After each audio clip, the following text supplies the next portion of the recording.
भारत सरकार ने भारतीय सेना में भर्ती प्रक्रिया एक नई स्कीम अग्निपथ योजना को निकाला है। आर्मी भर्ती की इस नई स्कीम को लेकर देश भर में कुछ लोग इसके नुकसान को लेकर जमकर विरोध कर रहे हैं, तो कई लोग इसके फायदे बताते हुए इसका समर्थन भी कर रहे हैं। तो दोस्तों आइए जानते हैं अग्निपथ योजना क्या है और इसके क्या नुकसान और फायदे हो सकते हैं। आगे बढ़ने से पहले हमारे चैनल को सब्सक्राइब और वीडियो को लाइक कर दीजिए। भारतीय सेना में जवानों की भर्ती के लिए शुरू की गई इस नई स्कीम अग्निपथ योजना में जिन युवाओं को भारतीय सेना में शामिल किया जाएगा उन्हें अग्निवीर के नाम से जाना जाएगा। इस योजना के तहत अग्निवीरों को 4 साल तक सेना में नौकरी करने का मौका मिलेगा। साथ ही अग्निपथ इस स्कीम के तहत जिन युवाओं को भारतीय सेना में भर्ती किया जाएगा उनकी उम्र 17 वर्ष 6 महीने से 21 वर्ष के बीच होनी चाहिए। हालांकि पहले चरण के भर्ती में युवाओं को उम्र में 2 साल की छूट दी जा रही है, यानी कि जिन युवाओं की उम्र 17 साल 6 महीने से 23 वर्ष के बीच है, इस बार वह युवा भी अग्निपथ स्कीम के तहत आर्मी भर्ती में अपना आवेदन दे सकते हैं। अग्निपथ स्कीम के तहत अग्निवीरों को 30 से 40 हज़ार प्रति महीने के हिसाब से सैलरी मिलेगी, जो पहले साल में 21 हज़ार प्रति महीने से शुरू होगी। 4 साल बाद जब अग्निवीर भारतीय सेना से रिटायर होंगे तो उन्हें रक्षा मंत्रालय की नौकरियों में 10% का आरक्षण दिया जाएगा। बता दें कि 4 साल का सर्विस पूरा कर देने के बाद 25% अग्निवीरों को उन्हें परफॉर्मेंस के आधार पर सेना में अगले 10 साल के लिए काम करने का और मौका दिया जाएगा। इसके अलावा बचे हुए 75% अग्निवीरों को समाज में वापस भेज दिया जाएगा।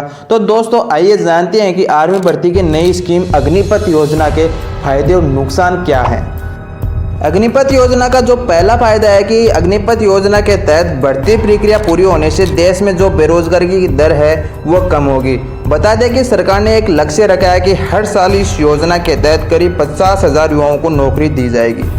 दूसरा फायदा है कि अग्निपथ योजना से भारतीय सेना में जो सैनिकों की कमी है वो पूरी होगी, मतलब कि सैनिकों की कमी नहीं होगी।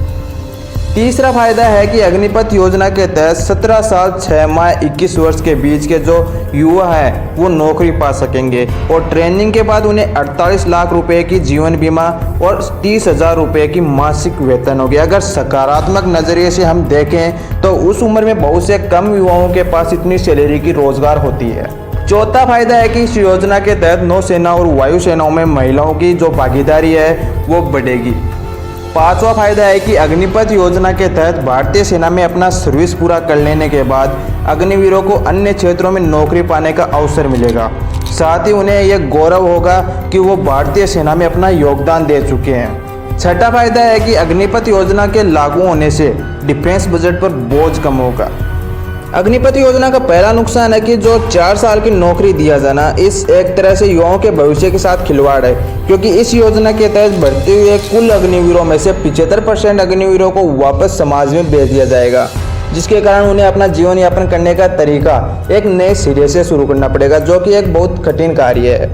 दूसरा नुकसान है कि एक्सपोर्ट का मानना है कि अग्निपथ योजना के तहत सेना में काम कर रिटायर होने वाले युवाओं का उम्र है वो बहुत ही कम रहेगा। उन्हें हथियारों से जुड़ी अच्छी जानकारी रहेगी। ऐसे में अगर रिटायरमेंट के बाद उन्हें नौकरी नहीं मिलती है तो देश में कानून व्यवस्था बिगड़ने की संभावना है। तीसरा नुकसान है कि सेना में अस्थिरता उत्पन्न होने की संभावना। दोस्तों हमारा वीडियो कैसा लगा कमेंट सेक्शन में ज़रूर बताना। अग्निपथ योजना को देश में लागू करना चाहिए या नहीं, कमेंट सेक्शन में ज़रूर बताना। और ऐसे अमेजिंग वीडियो के लिए हमारे चैनल को सब्सक्राइब और वीडियो को लाइक करना ना भूलना। धन्यवाद।